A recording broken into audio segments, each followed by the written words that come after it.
ပြီးခဲ့တဲ့အပိုင်းမှာနာရူတိုဆာစကဲနဲ့ဆာကူရာတို့ကစာမေးပွဲအောင်ပြီးတင်း7ကတရားဝင်ဖြစ်လာပါတယ်အဲ့ဒါကြောင့်ဒီနေ့သူတို့ရဲ့ပထမဆုံးတာဝန်ကိုလှုပ်ဆောင်ရမှာဖြစ်ပါတယ်ခေတ်ဆက်အကျန်းဆုံးမှာဆိုတဲ့တင်း7ရဲ့ပထမဆုံးမစ်ရှင်ကတာရာဆိုတဲ့တတိမကြီးရဲ့ကြောင်လေးကိုဖမ်းပေးရတာဖြစ်ပါတယ်နင်ဂျာလောကမှာမစ်ရှင်တွေကို run like ABCD ဆိုပြီး၄စင်ခွဲထားပါတယ်အောက်ဆုံးဒီအဆင့်ကတော့နင်ဂျာတက်သစ္စာကန်တင်လေးတွေအတွက်ဖြစ်ပြီးကိုနိုဟာရွာထဲမှာရှိတဲ့ခွေးဖမ်းကြောင်ဖမ်းနဲ့ကလေးထိန်းတာလိုမျိုးအသေးစားကိစ္စလေးတွေကိုဆောင်ရွက်ရတာဖြစ်ပါတယ်အဲ့အတွက်လုံနိုင်ရင်အခကြေးငွေလည်းရပါတယ်မစ်ရှင်အဆင့်ကမြင့်လာလေအန်ရပုံများလေပတ်စံပိုရလေဖြစ်ပြီးပို့ပြီးစွန့်စားရပါတယ်အသက်အန္တရာယ်ပါထိခိုက်နိုင်ပါတယ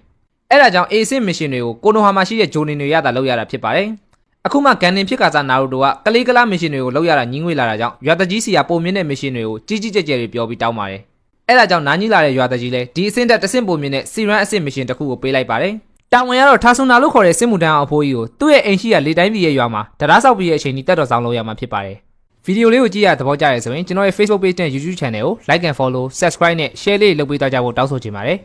ယ်အခုမှရွာပြင်ကိုထွက်ဖို့တဲ့နာရူတိုလည်းပြောနေပြီးဟိုကာကဲဖြစ်လာစေရမယ်လို့တလန်းလုံးပြောနေပါတယ်ရှင်နိုဘီကဘာမှာတော့မီးရေလေမြေလျှက်စီးဆိုတဲ့တိုင်းပြည်ကြီး၅ခုရှိပါတယ်မီးတိုင်းပြည်တရွက်ဖုံးရွာကိုဟိုကာကဲရေတိုင်းပြည်မြူဖုံးရွာကိုမီစုကာကဲလျှက်စစ်တိုင်းပြည်တိမ်ဖုံးရွာကိုရိုင်ကာကဲလေတိုင်းပြည်တဲဖုံးရွာကိုခါဆယ်ကာကဲနဲ့မြေတိုင်းပြည်ကြောက်ဖုံးရွာကိုဆူရှီကာကဲဆိုပြီးအရေးတွေလိုအတိတ်ပဲရတဲ့အမည်နာမတွေနဲ့တိုင်းပြည်တစ်ခုစီမှာရှိတဲ့နင်ဂျာတထောင်ကိုအုပ်ချုပ်ပါတယ်အခုသူတို့ကအဲ့တိုင်းပြည်တွေရဲ့အုပ်ချုပ်မှုအာဏာမှာတက်ရောက်တဲ့၄နိုင်ငံကရွာငယ်လေးစီကိုတွားရမှာဖြစ်ပါတယ်။တွားနေရင်နောက်ရောက်ခံလိုက်လာတဲ့နင်ဂျာ2ယောက်ရဲ့တိုက်ခိုက်မှုကိုခံရပါတယ်။ရုတ်တရက်အလင်းငိုက်ဖြစ်သွားတဲ့အခြေအနေမှာခါခါရှီကတန်ကြိုးတွေနဲ့ရေးပတ်ခံရပြီးအပိုင်းပိုင်းဖြတ်ခံလိုက်ရပါတယ်။ပြီးရနဲ့ထပ်ပြီးတော့တိုက်ခိုက်ဖို့အလားအကြောက်လွန်နေတဲ့နာရူတိုကဘာမှကိုပြန်မလုပ်နိုင်ပဲကြောင်ကြည့်နေတာကြောင့်ဆာစကဲကခက်မက်မက်ပဲဝင်ပြီးတော့တားပေးလိုက်ပါတယ်။အဲ့နောက်ထာဆူနာကိုတော့ဆာစကဲနဲ့ဆာကူရာ2ယောက်လုံးကကာကွယ်ပေးနေပါတယ်။ဒါပေမဲ့အဲ့အချိန်မှာခါခါရှီဆန်ဆဲပြန်ပေါ်လာပြီးလောက်ကြံရီသမား2ယောက်ကိုလွယ်လွယ်ပဲအမှောက်သိပ်ပစ်လိုက်ပါတယ်။ခုနကအပိုင်းပိုင်းပြတ်သွားတဲ့နေရာမှာတော့တစ်တုံးတွေပဲကျန်ခဲ့ပါတယ်တရေဘောကြောင်နေတဲ့နာရူတိုကလွယ်လို့ဆာကူရာနဲ့ဆာစကေကသူတို့ရဲ့ပထမဆုံးတိုက်ပွဲမှာတာဝန်ကိုကျေပွန်ခဲ့ကြပါတယ်။တကယ်တော့လောက်ကျန်ရေးသမား2ယောက်ကမြူဖုံးရွာကအလက်တန်းနင်ဂျာချူနင်းတွေဖြစ်ပါတယ်။မြူဖုံးရွာရဲ့နင်ဂျာတွေကရေကိုသူတို့ရဲ့အဓိကကျူစုအဖြစ်သုံးကြတာဖြစ်ပါတယ်။ဒီနေ့လိုမိုးလဲမရွာပူပြင်းလာတဲ့နေ့မှာလန်တလျှောက်ရီအိုင်လေးတစ်ခုကိုခါခါရှီကအစရဲသတိထားမိခဲ့ပါတယ်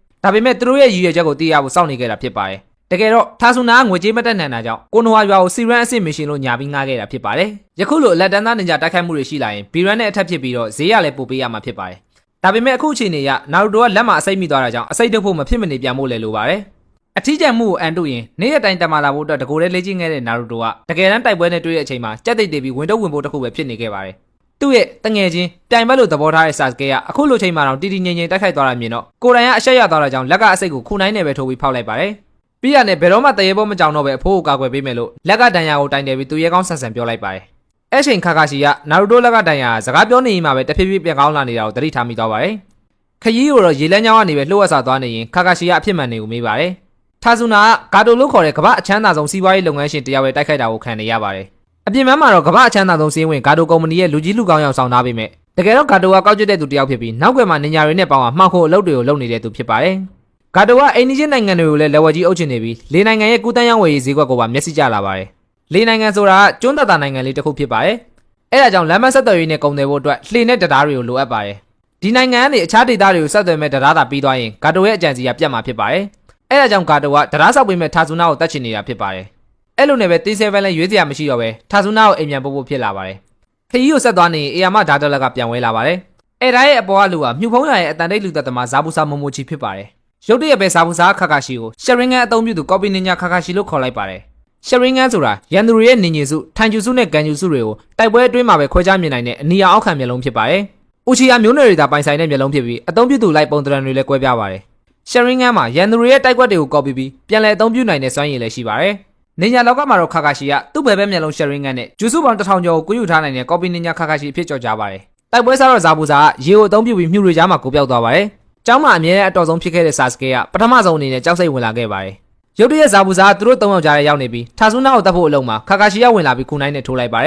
။ဒါပေမဲ့အဲ့ဒါရေတိုင်းနဲ့ကိုပေါ်ထားတဲ့အတူတကောင်ဖြစ်နေပြီးတော့ဇာဘူဇာအစ်စ်ကနောက်ကျောကနေဓာတ်နဲ့ပြန်ပိုင်းလိုက်ပါတယ်။ကော်ပီနင်ညာလို့ကြော်ကြားတဲ့ခါခါရှီကမထင်မှတ်ထားလို့စရာအချိန်မှနေရေတိုင်းကိုအတုခိုးနိုင်ခဲ့ပြီးကိုပွားလိုက်တာကြောင့်ပထမပွဲမှာတော့ဇာဘူဇာရှုံးသွားပါတယ်။ဒါပေမဲ့ခပ်ပေါ်ပေါ်နင်ညာတရားမဟုတ်တဲ့ဇာဘူဇာကတိုက်ပွဲစကလေးကခါခါရှီကိုခံမနိုင်ခဲ့ပြီးအလင်းငိုက်မှာရေထဲကိုကန်ချလိုက်ပါတယ်။မြူဖုံးရနင်ညာတွေရဲ့အားသာချက်ဖြစ်တဲ့ရေထဲကိုရောက်တဲ့အချိန်မှာခါခါရှီကိုရေထောင်ချောင်းနဲ့ချုပ်ထားလိုက်ပါတယ်။ကြံတဲ့သူတွေကိုတော့ရေကိုပွားနဲ့တိုက်ဖို့လုပ်ပါတယ်။နင်ညာဆိုတာတေချင်းနဲ့ရှင်ချင်းကြားထဲမှာရှောက်လန်းနေကြတဲ့သူတွေဖြစ်ပြီးနာရူတိုတို့လိုခေါင်းဘက်တကားကနဲ့ကလေးတတာကောင်တွေကစံကုန်မြေလေးတက်တက်ပဲလို့ဇာဘူဇာကပြောပါတယ်။ခေါင်းဆောင်မရှိတော့တဲ့တင်း7လည်းတယောက်တစ်ပေါက်နဲ့အလဲလဲကွဲကွဲတွေဖြစ်ကုန်ပါတယ်။ ရုတ်တရက်နာရူတိုကလက်ကတန်ရာကြောင့်သူပြောခဲ့တဲ့စကားတွေကိုပြန်ပြီးအမှတ်ရသွားပါတယ်အဲ့ဒါကြောင့်ထပ်မပြေတော့ပဲနင်ညာတယောက်လိုရင်ဆိုင်မှုတွေ့ပြီးဇာဘူဇာခြေထောက်အောက်ကသူ့ရဲ့ခေါင်းဘက်ကိုအနာခံပြီးပြန်ယူပါတယ်တစ်ချိန်လုံးကြောက်နေတာပဲလုပ်ခဲ့တဲ့ငဘောတတနာရူတိုကတိုက်ပွဲထဲမှာတင်းဆဲပန်းကိုပြန်လဲစူးစီးလိုက်ပါတယ်သူ့ရဲ့အပြုတ်မှုကြောင့်ကြံတဲ့သူတွေရတော့အံ့ဩနေရပါတယ်ပြေးဖို့ပဲဇက်တိုက်ပြောနေတဲ့ခေါင်းဆောင်ခါခါရှိရဲ့စကားကိုနားမထောင်ပဲအတင်းလိုက်လှုပ်ရှားမှုကိုပုံဖော်ကြပါတယ်လွန်ခဲ့တဲ့10နှစ်ကမြုပ်ပုံးရမှာ graduation exam လို့ခေါ်တဲ့စာမေးပွဲတစ်ခုရှိခဲ့ပါတယ်။အဲ့ပွဲမှာကျောင်းသားတွေကကိုယ့်ရဲ့အတန်းပေါ်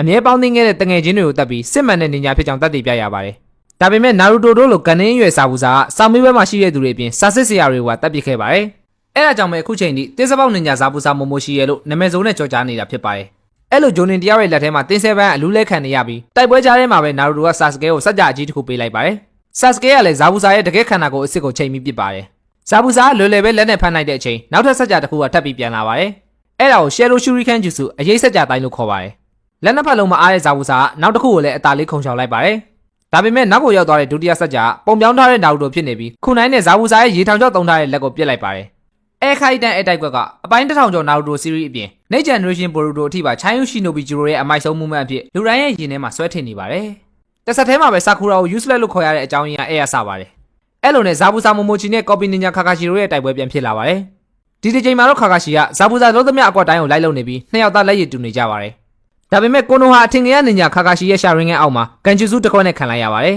။မထင်မှတ်ထားတဲ့အခိုက်အတန့်တစ်ခုမှာပဲမျက်နှာဖုံးစွပ်ထားတဲ့လူတစ်ယောက်ကဇာဘူဇာကိုလက်နက်ပုံနဲ့ပစ်ပြီးတတ်လိုက်ပါတယ်။နာရူတိုလိုပုပြက်ပြက်နဲ့ဂန်နင်အရွယ်မျက်နှာဖုံးတက်ထားတဲ့ကလေးကနောက်ယောင်ခံနင်ညာဖြစ်ပါတယ်။နောက်ယောင်ခံနင်ညာဆိုတာရွာရဲ့အန်ရများတဲ့ရာဇဝတ်သားတွေကိုအဝေးရစောင့်ကြည့်ပြီးလောက်ကျန်တက်ဖြတ်ခြင်းနဲ့ရွာကိုကာကွယ်ရတဲ့သူတွေဖြစ်ပါတယ်။ဇာဘူဇာလိုရွာရဲ့တိစပေါက်အော်ဂျောလန်တယောက်ကိုနောက်ယောင်ခံနင်ညာတွေဆိုတာအမြဲလိုက်တက်နေရမို့မဆန်းပါဘူး။ဒါပေမဲ့နာရူတိုကတော့ဇာဘူဇာလိုတန်မာတဲ့သူတယောက်ကအခုလိုလွယ်လွယ်နဲ့တည်သွားတာကိုလက်မခံနိုင်ဖြစ်နေပါတယ်။ပြီးတော့တက်လိုက်တဲ့သူကလည်းသူ့အရွယ်ကလေးတက်တာလူတယောက်ဖြစ်နေတာကြောင့်ဇာဘူဇာဘက်ကနေကြိတ်မနိုင်ခဲမရဖြစ်နေပါတယ်။တကယ်တော့နင်ညာလောကမှာအသက်အရွယ်ဆိုတာပဓာနာမဟုတ်ပါဘူး။ကလေးအရွယ်နဲ့တင်ဂျိုနီ level ထက်ကျန်တဲ့ကောင်တွေအများကြီးပါ။နောက်လာမယ့်ကောင်တွေကဒီထက်ပိုကျန်းပါတယ်။ဇာဘူဇာရဲ့အလောင်းကိုလည်းသူကပဲယူသွားပါတယ်။အဲ့နောက်တင်း7ကသူတို့တာဝန်ဖြစ်တဲ့ထာဆူနာကိုအိမ်မြန်ပို့ဖို့ကိစ္စကိုဆက်လုပ်ပါတယ်။ဒါပေမဲ့ခြေတလန်းနဲ့ခါခါရှီကလဲကျသွားပါတယ်။ဒါကတော့အပိုင်း3ဖြစ်ပြီးစိတ်ဝင်စားရင်အပိုင်းလေးကိုနောက်နေ့မှတင်ပေးသွားမှာဖြစ်လို့ like share comment လေးတွေနဲ့ကူညီပေးသွားကြဖို့တောင်းဆိုချင်ပါတယ်။